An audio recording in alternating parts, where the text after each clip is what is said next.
Hello mga sir. O, samahan nyo ako mawala dito uli sa Canada. May balak ako sa inyong i-share dito kung ano yung naging experience ko dito sa Canada. Kung paano ako nakarating or paano ako nakapasok dito. Kaya samahan nyo ako.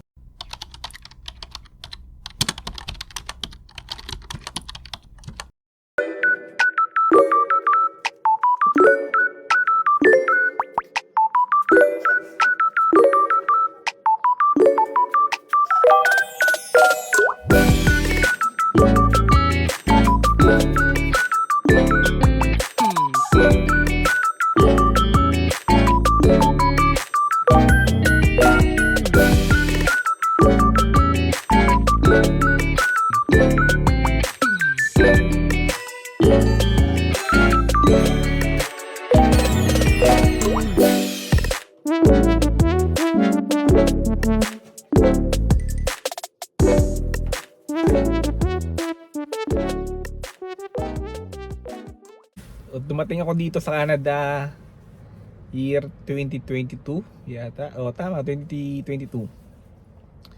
And then ano yun, as a visitor. Medyo yung pandemic doon. Medyo ano na, lumuluwag na 'yon.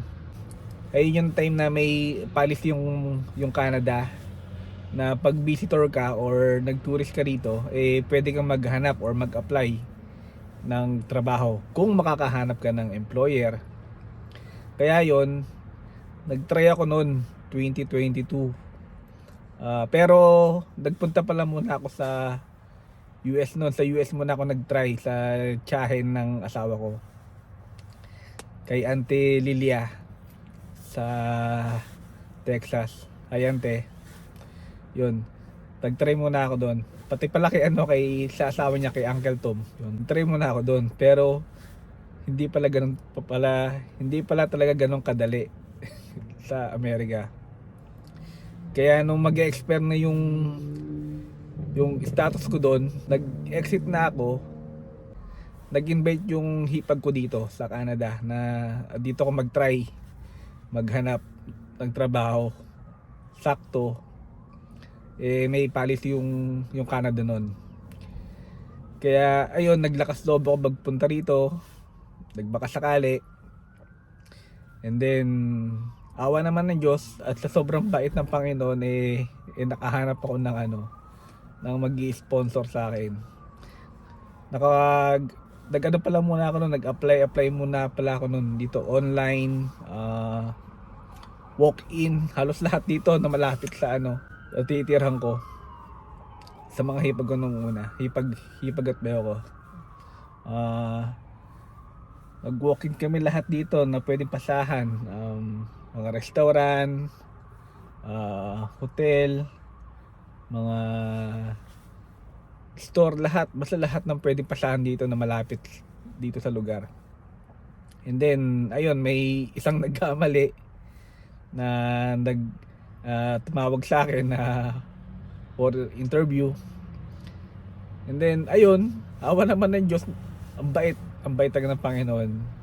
May nag-sponsor sa akin, may nagbigay sa akin ng Lamia para i-process yung work permit ko dito. Bale, naghintay ako noon ng siguro mga mga a month din talaga. Kasi kailangan i-post sa mga job site or sa job bank yung Lamia. Kasi isa sa mga requirements yun bago mag-apply ng work permit. Kailangan mo na ma-post muna yun na patunay o talagang walang nag-a-apply dun sa job na yon o dun sa trabaho na yon. And then ayun, na-approve naman yung Lamia hanggang sa nag-apply na kami ng work permit. Naghanap pala muna ako ng magpa-process. Hindi ako hindi kami naglakas loob na i-process or i-DIY kasi medyo komplikado first time Kaya naghanap kami ng consultant, and then sila yung nag-process. Medyo noong una, kinakabahan ako kasi talagang ano eh,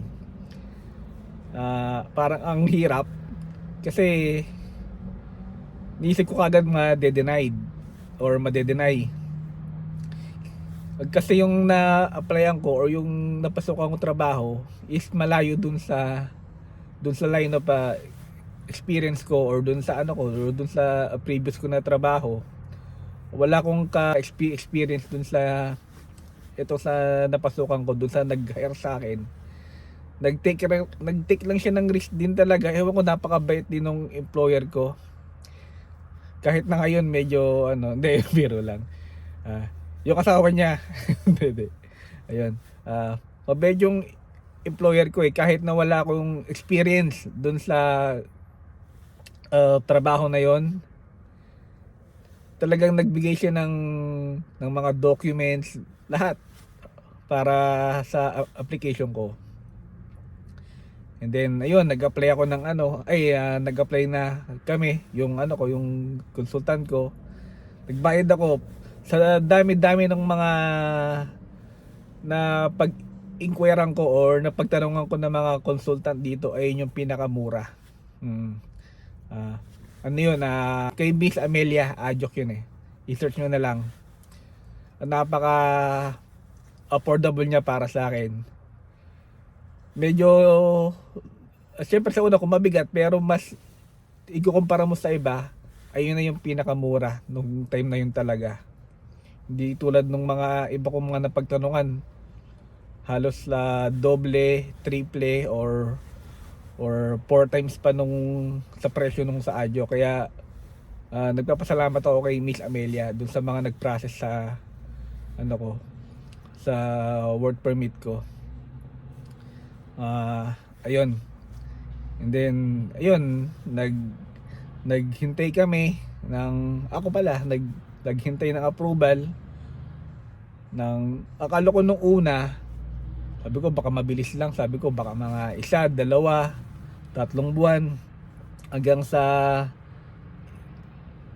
ano, inabot siya ng 6 months yun. Nung pang 4, pang 5 buwan, medyo na-stress na ako kasi nag-iisip na ako, nag-aalala na ako eh. Sabi ko baka denied kasi ang tagal ng approval eh. Isip ko nga, dahil nga sa background ko or dun sa experience ko, kasi nga ang layo talaga.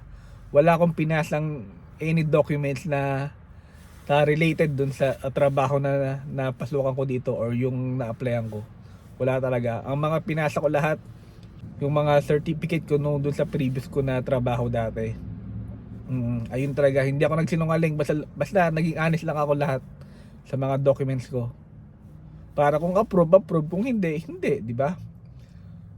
Ayun, hanggang sa ipang 5 buwan, mas lalo na nung nag-6 na buwan, talagang ano na ako, talagang yung pag-iisip ko, sabi ko wala na to, sabi ko, talagang denied na. Pero pag pala totoo pala talaga yung mga panalangin mo, yung pananampalataya mo talaga kay Lord, kay God sa taas, walang imposible, talagang ibibigay niya. Yung imposible, gagawin niya posible sa iyo. Talagang wala kang masasabi pag talagang si God yung kumilos. Kaya nung naaprubahan, talagang umiyak ako mga sir, umiyak talaga ako kasi hindi ko talaga expect talaga.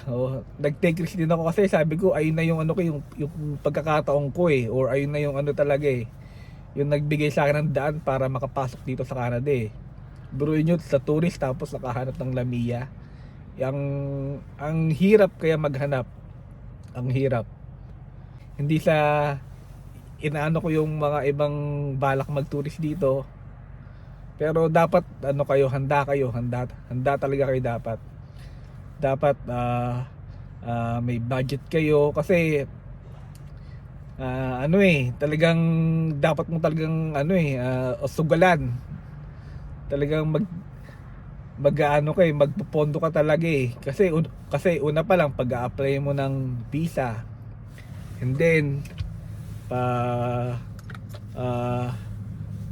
pagbili mo ng ticket dito, di ba?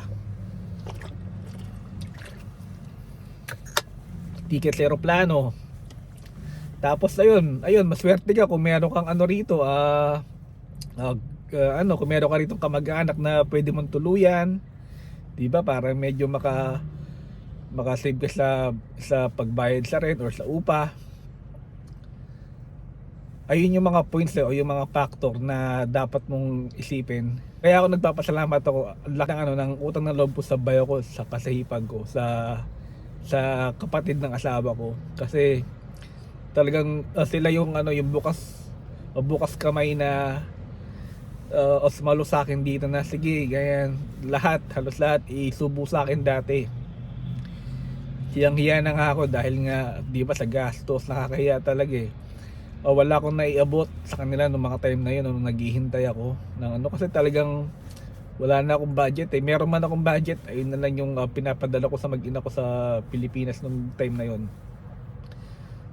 Hanggang sa ayun na nga, na-approve na, nakapagsimula. Ngayon na 2024 na, matatapos na yung yung work permit ko.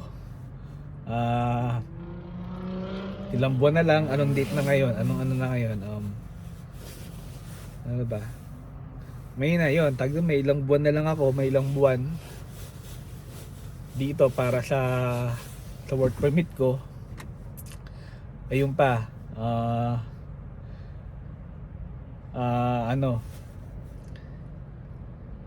nung una medyo nalungkot ako kasi hindi ko kagad na process yung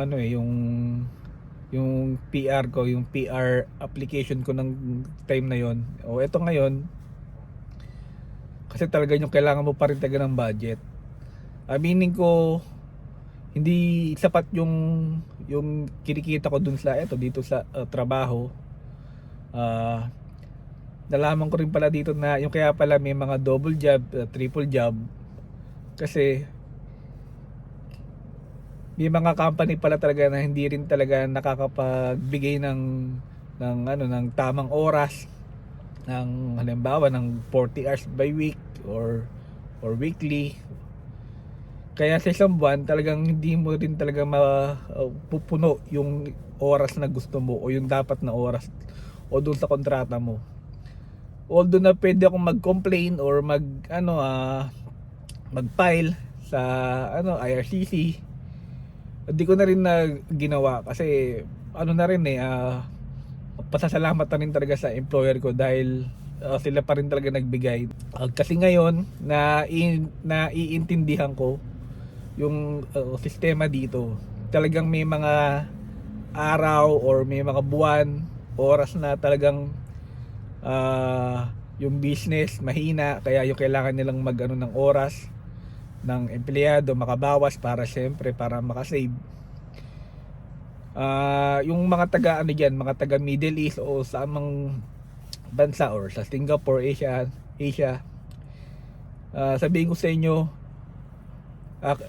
ako po kasi mga sir, galing din po kasi ako ng Middle East.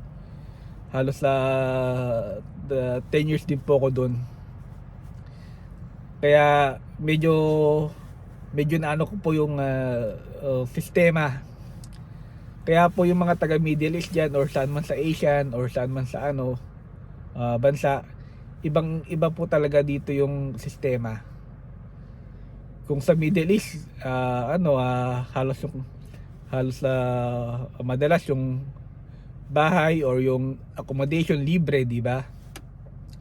Tapos mayroon kayong service, mayroon kayong bus na naghihintay or transport papasok. Dito po kasi wala. Talagang siguro po meron pong mga ibang kumpanya pero hindi po lahat. Talagang dito po talaga necessity po talaga yung sakyan. Yung sasakyan, yung bahay na yung kailangan mong rentahan. Saka po dito talaga may tax pa, yung may tax, hindi tulad sa Middle East. Walang tax, di ba? Kuwang-kuha mo lahat yung sahod mo, buong buo, di ba? Tapos doon parang may ano may buhay. Hindi, pero may buhay din naman dito talagang ano, pero talagang ano lang po, ibang-iba lang po talaga mga sir. Kung kayo po ay nasa Middle East at makakarating dito, malalaman nyo po yun pag nandito na kayo. Yun. Kaya may konting adjustment, kaya dapat talaga pag nagbalak po kayo or nangarap po kayo magpunta rito o mag-migrate, apply, dapat po talaga buo pa rin po talaga yung loob nyo sa lahat po ng mga mangyari, mga consequence. At sa mga nangangarap po talaga dito na magpunta, ang payo ko lang po talaga is kailangan meron kayong pananampalataya pa rin talaga po. Kasi mahirap po talaga dito pag yung dumating ka rito nang wala kang kasama or wala kang kamag-anak. Talaga maninibago po kayo. Mahirap po siguro talaga mag-adjust. Mas lalo na kung nanggaling ka ng Middle East po. Yan, tagam. Malalaman niyo po yan. Ayun na nga po, yun, na-approve na nga po hanggang sa eto. Hindi ako nakapag-apply po ng PR agad. Kasi nga po dahil nga po sa budget, hindi rin po talaga sapat yung oras, pati yung kita ko po rito, yung sahod ko po by weekly, yung paycheck ko po. Kasi po kulang din po talaga yung oras eh. Tapos po ngayon po syempre po ngayon po nagbabayad na rin po ako ng renta, ng insurance po ng sasakyan. Kaya po hindi po agad ako nakapag-process ng PR nung una. At saka po yung company po na napasukan ko, yung nagbago po yung owner. Nabenta po yung company.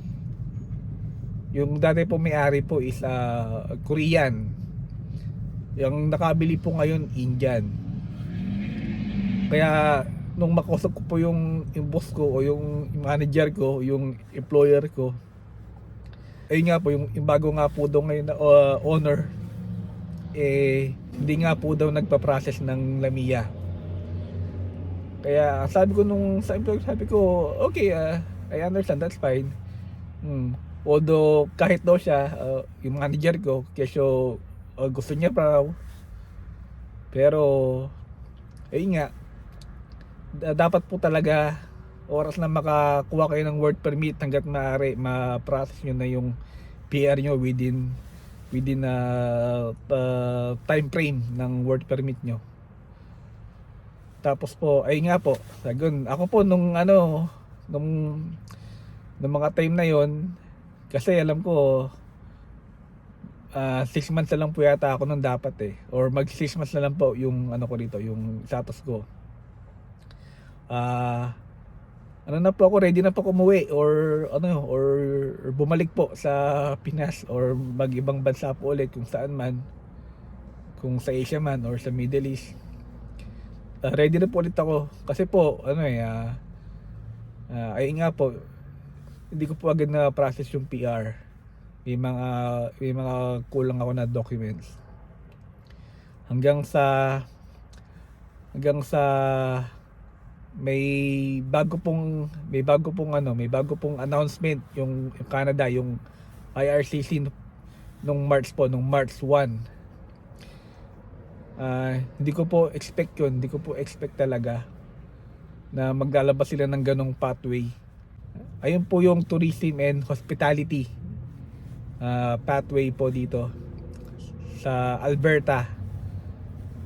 Nung March 1 po nila yun nilabas. Hanggang sa nung pag-check po namin, nung pag-check po ng hipag ko, kasi po yung po talagang hipag ko talaga, yun po yung nag-assist po sa akin dito para po sa amin po ng pamilya ko po, sa asawa at anak ko talaga pong napakabait po talaga ng hipag ko sa kaibayan ko. Shoutout po kay Ate Jack, pati kay Kuya Joel. Ayun.